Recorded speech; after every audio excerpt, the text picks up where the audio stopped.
আজকে সকালবেলাতে একটা ফোন এসেছিল।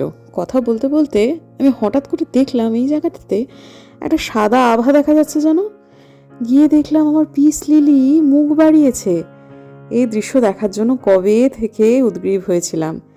তারপর মনে পড়ল আজকে তো 31 তারিখ, মুখ তো তাকে আজকেই বাড়াতে হতো। আজ তো আমাদের অ্যানিদির জন্মদিন। অ্যানিদিকে একটু বাদেই বলছি। তারপর বারান্দায় এলাম। জীবনটা যেরকম আমাদের টক ঝাল মিষ্টিতে ভর্তি, বারান্দা বাগানেও সেরকম। এখন ঝাল লঙ্কা হয়েছে, দুদিন পর টক টমেটো হবে। মিষ্টি কি হবে কে জানে, তবে ঝাল এবং টকের সমাহার তো হয়েছে। আর এ কিন্তু আমাদের যেমন তেমন লঙ্কা নয়, এর ডাল লেখা চিনি লঙ্কা, পাহাড়ে লঙ্কা, সেই ঝাল। তবে আমার মুখ দেখে বুঝতে পারছেন তো, আমার কিন্তু মন আজকে মোটে খুব একটা ভালো নেই। অনেক কিছু ব্যাপার স্যাপার নিয়ে এমন ঘেঁটে রয়েছি, মনে হচ্ছে পালিয়ে যাই। কিন্তু পালালে তো চলবে নি, আমাকে সংসারটি করতে হবে। এখন এদেরকে দিয়ে কাজ করাচ্ছি আজকে, যদিও আলপনাদি বহুদিনের, মামুনিও তাই, লক্ষ্মী, কিন্তু কি হয় বড় গোঁতাতে হয় কিছু কিছু কাজের ব্যাপারে। তো আজকে আমি দেখলাম যে ভাই এবার যদি নিজে হাত না লাগাই তাহলে এই কাজ কোনো কালেই হবে না। এই যে এই স্ট্যান্ডটাকে এখানটায় নিয়ে আসাটা অনেক দিন ধরে ঝুলছে, আবার শুধু এখানে নিয়ে আসলেই তো না, এই জায়গা জুড়ে গাছ উঠবে। কিন্তু গাছ উঠলে না, এখানে ওই তারগুলো যে আছে যেটাতে ওই জামা কাপড় মেলা হয়, সে তারের জায়গাটা খানিকটা বদল করতে হবে। সব মিলিয়ে মিশিয়ে একটা কাজের জায়গায় অনেকগুলো কাজ জুড়ে যায়। তবে আবার সেগুলো যদি করতে থাকি তাহলে বেশিক্ষণ লাগেও না।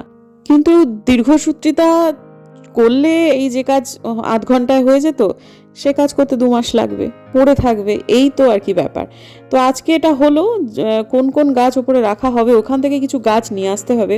কারণ সব গাছে একটু এই জায়গাটাতে রোদটা খুব ভালো পাবে, পূবের রোদও পাবে আবার পশ্চিমের দিকে রোদও পাবে। তাই জন্য অনেকগুলো গাছের একটু পরিচর্যা দরকার, মানে রোদজনিত পরিচর্যা, সে সমস্ত গাছকে এখানে নিয়ে আসতে হবে। তো সেগুলো কি হবে না হবে সেটা তো পরবর্তীকালে বুঝতেই পারবেন আপনারা। তো এখন আপাতত আবার একটা ফোন এসেছে, সারাদিনে আজকে অসংখ্য ফোন এসেছে বিভিন্ন কাজে। মানে আমি ওই আমাদের সিলিন্ডার জনিত কারণে একটা সমস্যা তৈরি হয়েছে জানেন তো, সেটাকে মেটানোর চেষ্টা করছি, কারণ অ্যাকশনটা বাবা আমাকেই নিতে হবে। তো তারপরে নিচে এলাম, আলপনা দি গাছের পেঁপে একটু কেটে দিয়ে গেল। তারপর আমি একটুখানি, মিনামাসিও সে কখনই ঢুকেছে, তার টুপুর আবার আজকে খাবে হচ্ছে আলুর দম, পায়েস আর লুচি। সে মেয়ে তোমার ভাত খেতে একেবারেই পছন্দ করে না, আজকে তার লুচির বায়নাক্কা হয়েছে। আর যেদিন লুচি হবে সেদিন সে খুব তাড়াতাড়ি তার খিদে পেয়ে যাবে। লুচি পায়েস খেতে আমার টুপুর খুব ভালোবাসে। তো যাই হোক, আজকে ইয়েটা একটু থকথকে হলো, কারণ দুধটা কম আছে আর চালটা একটু বেশি আছে। যদিও এইরকম থকথকে পায়েস খেতে আমার ভালো লাগে না, কিন্তু টুপুর আমার ভালোবাসে। যাক, দিয়ে আসি, মেয়েটা অপেক্ষা করছে। হোগা ওয়াহি জো রাম রচি রাখা। আর কি বলুন, জানি না এর আগে ভিডিওটা ঠিকঠাক শুরু করা হয়েছে কিনা, না হয়ে থাকলে আবার বলি। নমস্কার বন্ধুরা, নতুন ব্লগে আপনাদের সবাইকে স্বাগত জানাই। আশা করছি ভালো আছেন সবাই, যে যেখানে আছেন। আমরাও শিলিগুড়ি শহরে শারীরিকভাবে ভালোই আছি, মানসিকভাবে তো নেই। আশা করছি এতক্ষণ সেইটুকু অন্তত বলা হয়েছে। তবে আমার একটা অনুভূতি হচ্ছে, যখন সেই পরিস্থিতি থেকে আপনি কিছুই ভালো লাগে না, আপনি কোনো কিছু ঠিক মনের মতো করে উঠতে পারেন না, তখন সেই জায়গাটা কিছুক্ষণের জন্য ত্যাগ করলে, সম্পূর্ণ অন্য পরিস্থিতিতে চলে গেলে কিছুক্ষণের জন্য, তাহলে আপনার মনটা অনেকটা ঠিক হয়ে যায়। এমন একটা পরিস্থিতি যেখানে কেউ আপনার কারেন্ট সিচুয়েশন নিয়ে কথা বলছে না, সেরকম একটা অবস্থার মধ্যে গেলে কিন্তু মনটা অনেকটাই ভালো হয়ে যায়। আমাকে একটু বাদে হয়তো বেরোতে হবে, উপরে মুড়িটা বারন্ত, সেটা হাতিমত থেকেও কেনা যেত, কিন্তু এক তো মঙ্গলবার বাবাজির কাছে যাব, দ্বিতীয়ত হচ্ছে গিয়ে এই আউশ ধানের মুড়ি কেনার উদ্দেশ্যে আমাকে তাহলে একটুখানি বেরোতে হবে, সেটা বিধান মার্কেটে। এটা আমার না করলেও হতো, কিন্তু স্থান ত্যাগটা বা স্থান পরিবর্তন কিছুক্ষণের জন্যটা খুব জরুরি হয়ে পড়েছে আমার জন্য। গ্যাস নিয়ে একটা সমস্যা তৈরি হয়েছে আমাদের বাড়িতে। নিচে আমার শ্বশুরমশাইয়ের গ্যাস নেই, মানে যেটা এখন রান্না হচ্ছে সেটা আছে, আর বাকির মধ্যে সেটা নেই। উনি 1.5 মাস আগে বুকিং করেছিলেন, কিন্তু গ্যাস এখনও কেন জানি না দিয়ে যাওয়া হয়নি আর কি, ওনাকে দিয়ে যায়নি। উনি আজকে গিয়েছিলেন, তো ইন্ডিয়ানের ওখানটায় প্রচুর লাইন। ওনার এতখানা বয়স হয়েছে, তাও যে বিশেষ কেউ রেয়াত করেছে এখনও হয়তো সম্ভবও না ওদের পক্ষে, তো সেটা নয় আর কি। তা ব্যর্থ মনোরা তো ফেরত এসে আদিত্যকে দিয়ে ওপরে আমার যে এক্সট্রা সিলিন্ডার যেটা আমার ছিল ভর্তি, অন্নপূর্ণা পুজোর জন্য আমি বলেছিলাম আপনাদের যে একটা সিলিন্ডার আমার চলে এলো, সেই সিলিন্ডার ছিলই। তা সেইটা আমার শ্বশুরমশাই আজকে আদিত্যকে দিয়ে নিচে নিয়ে গেছেন এবং খালি সিলিন্ডারটা উপরে দিয়েছেন। এদিকে আমার তো যে সিলিন্ডারটা চলছে সেটা তো অনেক দিন থেকেই চলছে, ওটাতেই তো এত পুজো টুজো এইসবগুলো সমস্ত কিছু হলো।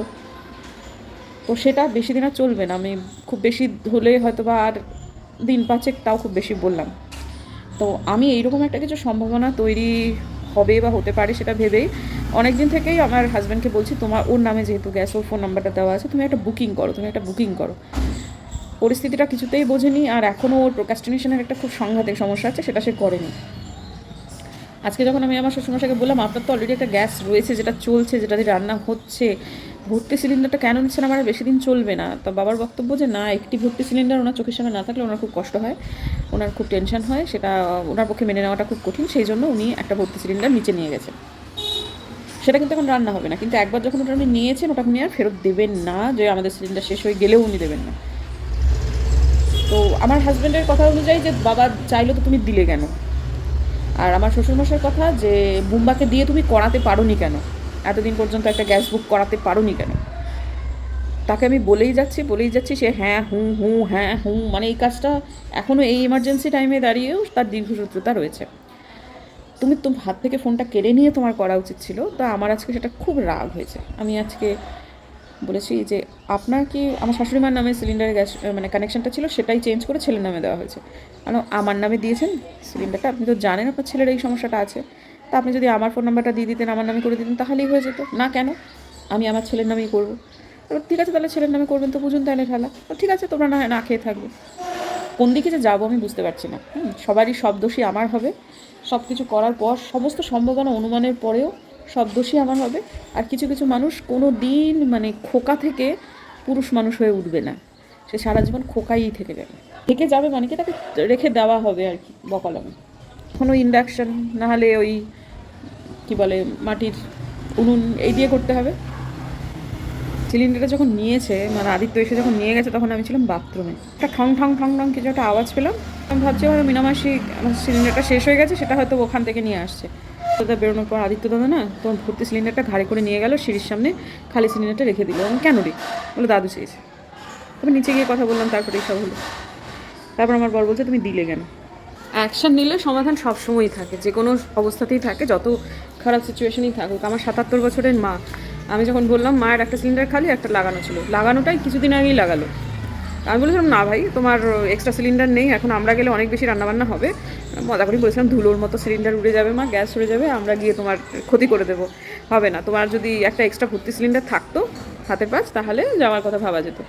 যেটা যেদিন বলেছি, তোরা তাহলে আসবি না, আমার ওই সিলিন্ডারটা কবে দিয়ে যাবে বলতো, হ্যাঁ তাহলে তোরা আসবি না বলে মমিনাদির ঘাট ধরে ডিলারের বাড়ি চলে গেছে।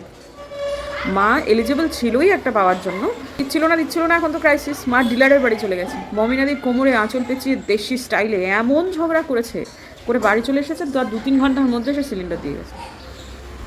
এখনও সেটা করে, আমার মা 77 বছর বয়সে সেটা করে ফেললেন, মা আর মমিনা দিয়ে মিলে। মা চুপ করে বসেছিলেন, যে মমিনার যা অ্যাকশন দেখলাম তাতে করে আমার কিছু দরকার হলো না। তারপর সেটা হলো, তো এখনও সেরকমই কিছু করতে হবে।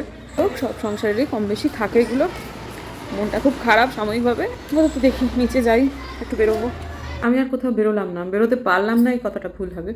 আমি বেরোলামই না। আমি এরকমভাবে তৈরি হয়ে কিন্তু অনেকক্ষণ থেকে বসে আছি, বেরোবো বেরোবো বেরোবো ভাবছি। তারপরে এটা ওটা সেটাই খুটুর খাটুর এটা ওটা হচ্ছে, কিছুতেই আর বেরোতে পারছি না। কেন যে বেরোতে পারছি না, মাঝে মাঝে মনে হচ্ছে খিদে পাচ্ছে, একবার মনে হচ্ছে বরটা ভিডিও করছে, একটু বাদে বেরোই। তারপর আমি টুকুরকে না হঠাৎ করে বললাম, মা জানিস আমার মনে হচ্ছে কেউ আজকে একটা আসবে। ঠিক তাই, আমি রেডি হয়ে বসে আছি, আমার শ্বশুরমশাই নিচে থেকে ফোন করলেন, যে টুকুরের ফোনে। আমার ফোনটা চার্জে ছিল, তাই যে মায়ের সঙ্গে দেখা করতে দুজন এসেছেন। নিচে এলাম, আমার এক সাবস্ক্রাইবার বোন এসেছিলেন, পাশে আমার যেটা প্রতিবেশী বোন, সেও আমার বোন।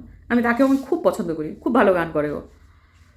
তা ওরা দুজন এসেছেন এবং আমাদের মধ্যে শুধুমাত্র কথা হলো হনুমানজি নিয়ে, শুধুমাত্র। এবং এত আনন্দের অনুভূতি এই মুহূর্তে আমার হচ্ছে ওর সাথে সেতে, মানে মনে হচ্ছিলো সৎসঙ্গ একেই বলে। মনে হচ্ছিলো যে হনুমানজি ওর প্রতি কীভাবে কৃপা করেছেন, আমার অভিজ্ঞতা ওর অভিজ্ঞতা সব মিলিয়ে মিশিয়ে এত ভালো সময় কাটলো, এবং অনেকক্ষণ সময় কেটে গেল। তারপর ওই আমার সেই বোনটি, পাড়ার বোনটি, সে বললো যে এবার উঠতে হবে, তাই জন্য সবার সম্বিত ফিরল যে প্রায় 9টা বাজতে চলেছে। সেটা যদি না টোকা মারতো, তাহলে এখনও আমরা কিন্তু অনেকক্ষণ ধরে বক বক বক বক করেই যেতাম, আমাদের কথাই শেষ হচ্ছিল না। এবং কথার কেন্দ্রেই ছিলেন হনুমানজি।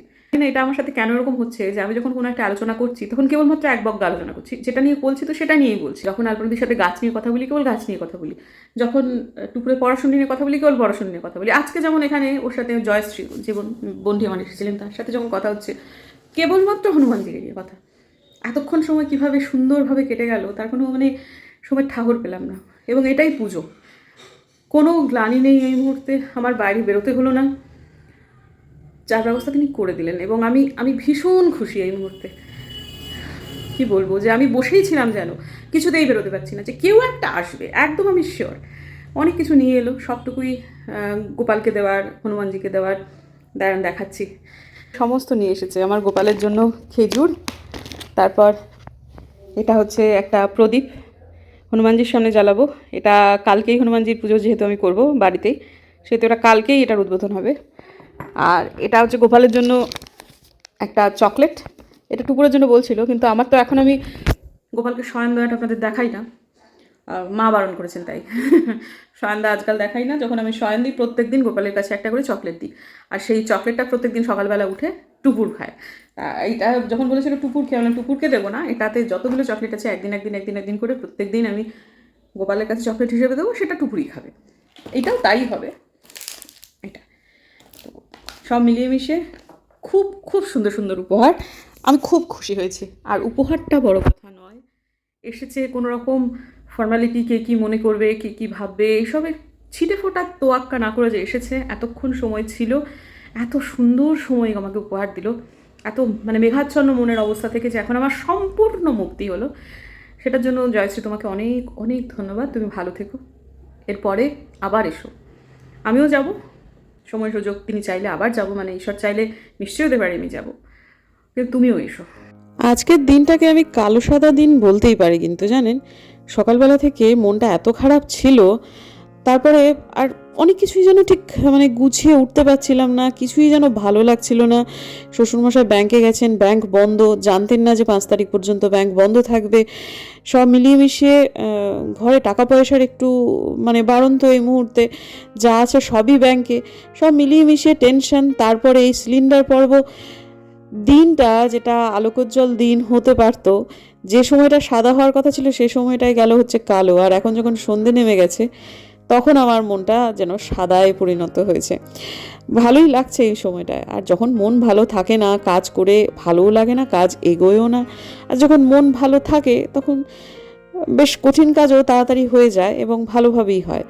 তো আমার মেয়েটা যে আগের জন্মে কী ছিল কে জানে বাপু, একেবারে ভাত ভাত খেতে ভালোবাসে না, রাত্রেও খাবে কি না ম্যাগি, সে কিছুতেই ভাত খেলো না, সারা দিনে খেলো না।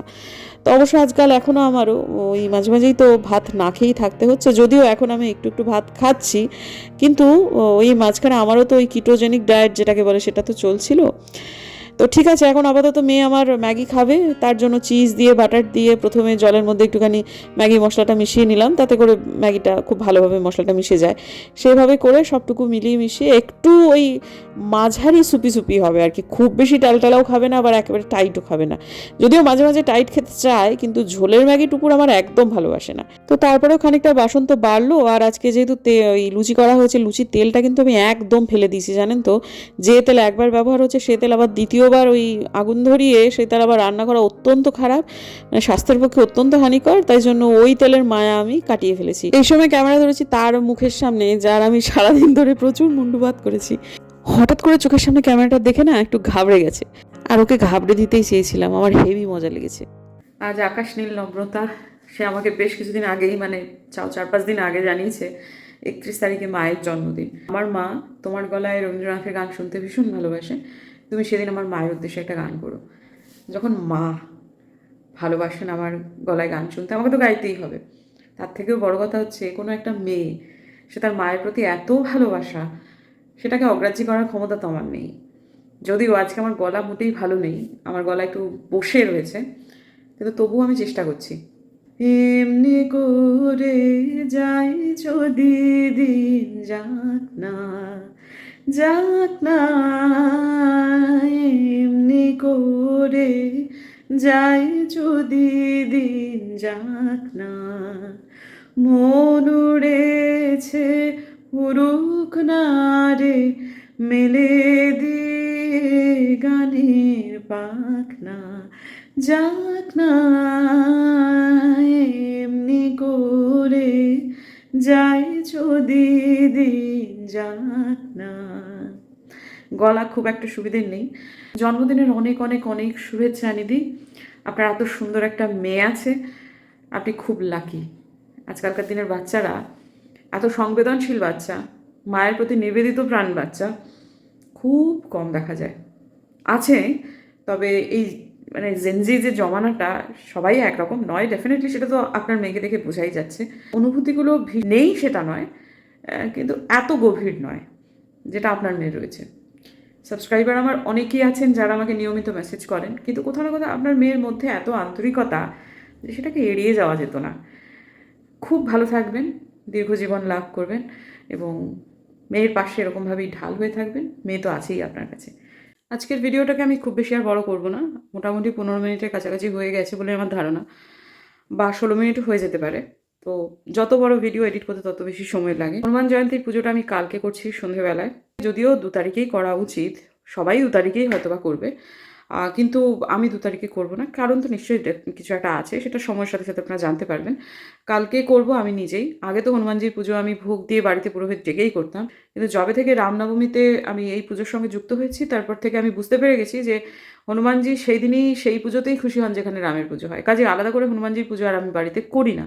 এ নিয়ে 3য় বছর হবে যেবার আমি হনুমানজির পুজো করছি না, আমি শ্রীরামের পুজো করছি। বাড়িতে রাম দরবারের পুজো এবারই হলো, কিন্তু এর আগে তো আমি এখানে রাম দরবারের পুজো করতে যেতাম, মানে রামনবমীর পুজো হতো। কালকে আমি নিজেই পুরোহিত, আমি নিজেই যতটুকু আমার পক্ষে সম্ভব আমি সেরকমভাবে পুজো করবো। এবং কালকে বাড়িতে অনেক কাজ আছে, কারণ বিছানা চাদর টাদরগুলো কালকেই আমি তুলবো। যদিও বুধবার আমাদের বাড়িতে বৃহস্পতিবার তোলা হয়, কিন্তু না, আমি কালকেই সমস্ত, যেহেতু পুজোটা আমি নিজেই করব সেহেতু সমস্ত কালকেই আমি তুলে দেবো।